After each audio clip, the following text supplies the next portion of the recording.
யார் இந்த ஜக்தீப் தன்கர்? எதிர்க்கட்சிகள் கொதிப்பதன் பின்புலம். இந்திய நாடாளுமன்ற வரலாற்றில் முன் எப்போதும் இல்லாத நிகழ்வாக குடியரசு துணைத் தலைவரும் மாநிலங்களவை தலைவருமான ஜக்தீப் தன்கரை பதவியில் இருந்து நீக்க கோரி நம்பிக்கையில்லா தீர்மானம் கொண்டு வருவதில் எதிர்க்கட்சிகள் தீவிரம் காட்டி வருகின்றன.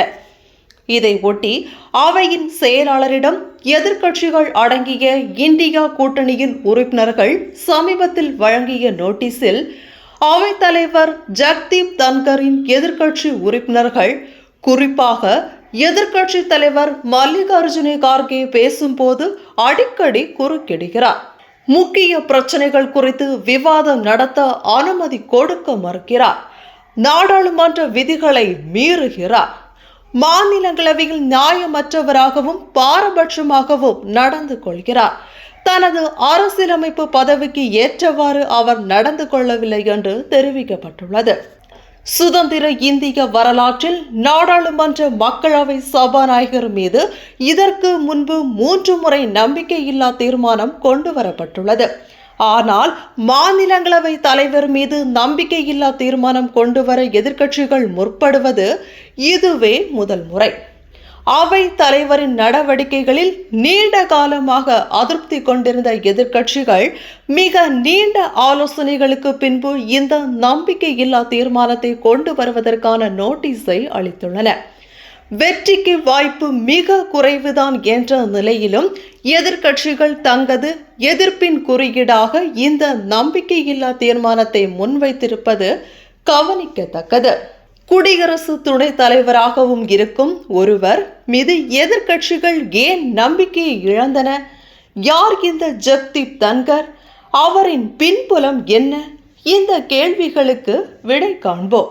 இந்தியாவின் 14வது குடியரசு துணைத் தலைவரான ஜக்தீப் தன்கர் ராஜஸ்தான் மாநிலத்தை சேர்ந்தவர்.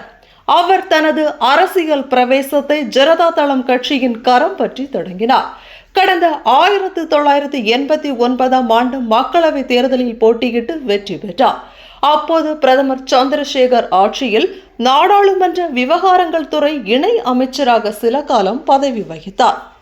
பின்னர் கடந்த 2008ஆம் ஆண்டு ஜக்தீப் தன்கர் தன்னை பாஜகவில் இணைத்துக் கொண்டார். அப்போது பாஜக தேசிய தலைவர் JP நட்டா நிர்வாகத்தில் முழுமையான திறன் பெற்ற முதல் தலைமுறை வழக்கறிஞர் என்று இவரை வர்ணித்திருந்தார். இந்த பின்புலத்தில் பாஜக தலைமையிலான மத்திய அரசுடன் மோதல் போக்குடன் இருக்கும் மேற்கு வங்க மாநிலத்திற்கு ஆளுநராக மத்திய அரசால் நியமிக்கப்பட்டார். கடந்த 2019ஆம் ஆண்டு மேற்கு வங்க மாநிலத்தின் ஆளுநராக ஜக்தீப் தன்கர் பொறுப்பேற்றது முதல் மம்தா பானர்ஜி தலைமையிலான மாநில அரசுடன் முரண்பட்ட போக்குகளால் தலைப்புச் செய்திகளில் தொடர்ந்து இடம் பிடித்து வந்தார். மம்தா பானர்ஜிக்கு எதிர்க்கட்சிகளை விட பெரும் தலைவலியாக இருந்தார். இந்த சூழலில்தான் 2022இல் குடியரசுத் தலைவர் மற்றும் குடியரசு துணைத் தலைவர் தேர்தல் வந்தது.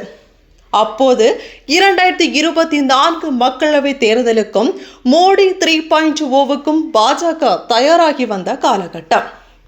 இதனால் பலம் குன்றிய மாநிலங்களவையில் எதிர்க்கட்சிகளை சமாளித்து அவை நடத்த ஒருவர் தேவை என்ற நிலை பாஜகவுக்கு இருந்தது. அதனைத் தொடர்ந்து குடியரசு துணைத் தலைவர் பதவிக்கு அப்போதைய மேற்கு வங்க ஆளுநரான ஜக்தீப் தன்கரை நிறுத்தியது பாஜக. இதனை அறிவித்த பாஜக தலைவர் நட்டா, இந்தியாவின் குடியரசு துணைத் தலைவர் பதவிக்கு NDA வேட்பாளராக விவசாயி மகன் ஜக்தீப் தன்கர் அறிவிக்கப்படுகிறார் என்றார். தற்போது மேற்கு வங்க ஆளுநராக இருக்கும் அவர் 30 ஆண்டுகளுக்கு மேலாக பொது வாழ்வில் இருக்கிறார். விவசாய குடும்பத்தில் பிறந்த அவர் சமூக பொருளாதார தடைகளை தகர்த்து பொது வாழ்வில் பல உயர் பதவிகளை அடைந்துள்ளார். சட்ட படிப்புடன் இயற்பியல் படிப்பையும் முடித்துள்ள தன்கர் ராஜஸ்தான் உயர் நீதிமன்றத்திலும் உச்ச நீதிமன்றத்திலும் வழக்கறிஞராக இருந்துள்ளார். மதிப்பு மிக்க மக்களின் ஆளுநர் ஆக உள்ளார். அவரை தேர்வு செய்யும் போது இவையெல்லாம் கவனத்தில் கொள்ளப்பட்டது என்று தெரிவித்திருந்தார். இதனைத் தொடர்ந்து நடந்த குடியரசு துணைத் தலைவர் தேர்தலில் ஜக்தீப் தன்கர் மகத்தான வெற்றி பெற்றிருந்தார். இதில் ஒரு நகைமுரண் என்னவென்றால், ஆளுநரான மாநில அரசுடன் மோதல் போக்கு கொண்டிருந்த மேற்கு வங்க எம்பிக்கள் குடியரசு துணைத் தலைவர் தேர்தலில் வாக்களிக்காமல் புறக்கணித்திருந்தனர் என்பதே ஆகும். குடியரசு துணைத் தலைவராக தேர்ந்தெடுக்கப்பட்டு மாநிலங்களவையின் தலைவராக பதவியேற்ற 2022 ஆண்டில் இருந்து தங்களுடன் முரண்பட்ட போக்கை வெளிப்படுத்துவதாக எதிர்க்கட்சியினர் குற்றம் சாட்டுகின்றனர். 2023 ஆண்டு குளிர்கால கூட்டத்தொடரின் போது நாடாளுமன்றத்தில் நடந்த அத்துமீறல் குறித்து உள்துறை அமைச்சர் அமித்ஷா அறிக்கை அளிக்க வேண்டும் என்று எதிர்க்கட்சிகள் கோரினர். அப்போது இரு அவைகளிலும் 146 எதிர்க்கட்சி உறுப்பினர்கள் இடைநீக்கம் செய்யப்பட்ட போது இந்த மோதல் போக்கு மோசமடைந்தது. தற்போது அதானி, சம்பல் உள்ளிட்ட விவகாரத்தை ஒட்டிய விவாதங்களின் போது உச்சத்தை தொட்டது மோதல் போக்கு. கடந்த 3 ஆண்டுகளாக அவர் நடந்து கொண்ட விதம் அவரது பதவிக்கு எதிரானது. சில சமயங்களில் அரசாங்கத்தை புகழ்ந்து பாராட்டுக்களை வாசிக்க தொடங்குகிறார். சில சமயங்களில் தன்னை RSSின் ஏகலைவன் என்று கூறிக்கொள்கிறார். எதிர்க்கட்சிகளின் பாதுகாவலராக இருக்க வேண்டிய மாநிலங்களவை தலைவர் ஆளும் கட்சி உறுப்பினர்களை மட்டுமே பேச அனுமதிக்கிறார். எங்களை அவமதிக்க ஆளும் கட்சியினரை ஊக்கப்படுத்துகிறார் என்றெல்லாம் கதறுகிறார் கார்கே. இந்த சூழலில் நீண்ட கால எண்ணமான மாநிலங்களவை தலைவருக்கு எதிரான நம்பிக்கையில்லா தீர்மானத்தை எதிர்க்கட்சிகள் இப்போது கொண்டு வர தீவிரம் காட்டி வருகின்றன.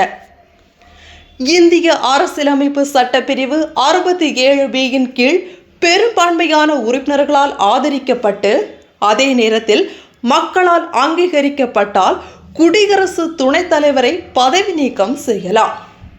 குடியரசு துணைத் தலைவரே மாநிலங்களவை தலைவராகவும் இருக்கிறார். 14 நாட்களுக்கு முன்பு நோட்டீஸ் அளிக்கப்பட வேண்டும். தற்போதைய கூட்டத்தொடர் டிசம்பர் 20 முடிவடைகிறது. நம்பிக்கையில்லா தீர்மான நோட்டீஸில் திரிணாமுல் காங்கிரஸ், சமாஜ்வாதி கட்சி உள்ளிட்ட 70 உறுப்பினர்கள் கையெழுத்திட்டுள்ளனர். மாநிலங்களவையின் மொத்த உறுப்பினர்களின் எண்ணிக்கை 254. இதில் 14 இடங்கள் காலியாக உள்ளன. எதிர்க்கட்சிகளின் தீர்மானம் வெற்றியுடன் நிறைவேற 116 உறுப்பினர்களின் ஆதரவு தேவை. ஆனால் எதிர்க்கட்சிகளின் வசம் இப்போது 85 மட்டுமே.